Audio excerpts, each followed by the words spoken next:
Hello, this is Steve Malone with Compass FX. Hope you're doing well today and getting some good trades. What if you knew tomorrow's headlines today? What impact would that make on your trading? For that matter, what impact would that make in your life? Knowing ahead of time what's forthcoming and being able to prepare for it would definitely have a positive impact. What I want to share with you today is a little known technique that I've uncovered through my contacts in the trading world of how some professional traders identify tomorrow's trend today. Now, this little technique only requires two indicators: the standard deviation channel and the average daily range. Now, I'll use the average daily range pro calculator with Compass FX to help to identify a 5-day average daily range. So let me show you what I do. I'm on a 1-hour chart. Up above on the 1-hour chart, you can see that I have a 5-day average daily range of 87 pips. Now, what I'm going to do is I'm going to determine where is the market going tomorrow. So I'm going to look back over these last 5 days. I'm going to put a vertical line to represent the 5 days back. So we got 1, 2, 3, 4, 5 days back. I'm going to put my vertical line right on that period separator. And from this standpoint, what we're going to do is we're going to take our standard deviation channel and we're going to run it to the last bar of the day. So up to my standard deviation channel, I'm going to grab it, come from that vertical line, and go over to the last bar of the day, or the close of the day. Now, what's key is the standard deviation channel, within its parameters, you can set the deviation. The deviation under the parameters tab, you need to have that set to 1 or 1.27 depending upon the volatility of the currency pair. Now the key is, I'm going to leave mine set to 1. The key is what you want to notice is from top to bottom of the last day is about 87 pips that I have. And what I want to see is that the distance from top to bottom is somewhere near, if not exactly, the average daily range. The closer the better. So again, in the parameters of this standard deviation channel, we want it set to 1 or 1.27. Now we're going to apply another standard deviation channel. From the same point, going back to 5 days, to the current last bar of the day, or the close of the day. In this case, I'm going to give it a different color. And in this case, I'm going to set my standard deviation to 1.62. That represents the 1.618 Fibonacci expansion number. But I'll set to 1.62. I click OK. Now, if you'll notice that the market here has literally played along these levels. And we bounce along here, move back to the inside channel, to the median of it, bounced around up to this one, back and forth. You can just see it right there how the market has reacted. So as far as where the market's going to go tomorrow, identifying tomorrow's trend today, what I'm going to look at is for the possibility of the market to go somewhere from about 32.25 down to about 30.90, maybe 30.80 level. And the direction of the trend is to the downside.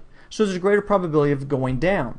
Now, in this case, what is most favorable is if you're in a downtrend to sell the rallies. Let the market come up, bounce off the top here, and follow this downward trend. That's higher probability than trying to catch the bottom and train it back up. Now, there's one caveat here. You have to consider what's forthcoming the next day. Tomorrow, I have the non-farm payroll number. Expect a much greater amount of volatility. In that case, my second standard deviation channel, I'm going to change this deviation to 2.62. I'm going to click OK. So in this case, given the non-farm payroll has a lot of potential volatility in it, I'm going to look for the market to move from this top to this bottom, somewhere between 32.50 area down to potentially 30.20. And as a matter of fact, interestingly, that's the range that the euro has been in over the last few weeks. So I'm going to look for the market to be somewhere in between here. Now let me show you how this works. Let me give you a little proof about this. Take a look at the pound dollar. The pound dollar, using the deviation of 1.27 and the second channel's deviation is 2.62 because the pound is a little bit more volatile. and we've had some pretty good movement in it. You can see that it went down to that second standard deviation channel, bounced up, and you can see over the last 5 days we're in a downward direction. The expectations are tomorrow to see it possibly run back up here towards that 6260 area and may come all the way down somewhere near that 6100. But look, we have a downward trend here to consider. Again, my thought is if it moves up, I'll fade the rallies back down based upon the trend that I see. Now you may be thinking to yourself, well, that sounds all great and dandy, Dean, but what's it really done? Well, if I take a look at the dollar Swiss, what did it do today based upon the standard deviation that I had, 1 in the inside channel, 1.62 in the second channel. Let's go back 5 days from here. 1, 2, 3, 4, 5 days back. What did it do today? Look what the market did. The market stayed along the top, pinned high to this higher, came back to the middle point, and now here's where we sit going into non-farm payroll tomorrow. Now going into non-farm payroll tomorrow, I may take my second deviation channel and move that deviation to 2.62. Now consider, let's say, a currency pair that has a much greater amount of volatility, usually is the pound Swiss. You can see the pound Swiss using a 1.27 in the inside channel and a 2.62 in the second channel. You can see how it has worked itself. And again, looking at what happened today, going back 5 days, 1, 2, 3, 4, 5, you can see what the market did today. It stayed inside this range here and stayed pretty close to this, pinned high, came back, attempted to lower, but couldn't do it, back to the center point. So going into tomorrow with the non-farm payroll, expectations are that we have this uptrend, so look to buy the dips on the move back up. Another question might be, well, Dean, this is great, looks pretty good, but what about those big volatility announcements? Well, let's go take a look at the Australian dollar on a 1-hour chart, and let's see what took place when the Reserve Bank of Australia made their 50 basis point cut. Again, a high volatility type report, so we moved that second standard deviation to 2.62. Now, again, what I did was this was the day it came out, so I just looked back in history, 1, 2, 3, 4, 5 days. But you can see what the market did. The market, when that announcement came out, look what it did. It came right down to that second channel, went back up to it, stayed along it, and closed near that second standard deviation channel.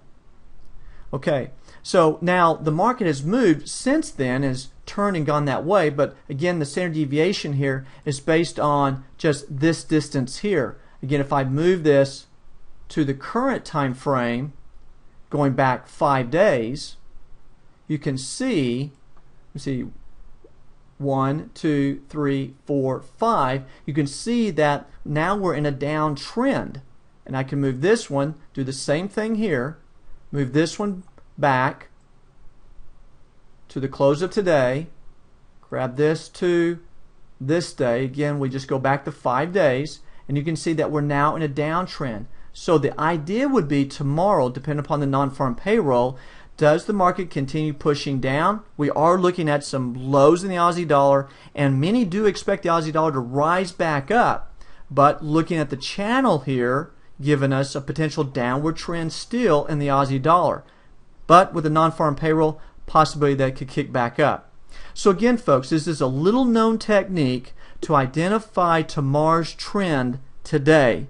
I recommend you go back over this video, see how I put these standard deviation channels onto the chart, and look for the market to show you the potential trend tomorrow. The best thing to do, again, is to trade in the direction of the given trend. If you're in a downtrend, sell or fade the rallies. If you're in an uptrend, like the dollar Swiss, look to buy on the dips on a move back up. Well, folks, this is Dean Malone with Compass FX. I hope some of this information about identifying tomorrow's trend today will help you in your trading. Y'all make it a great day. Get some good trades. We'll talk to you next time. Bye-bye.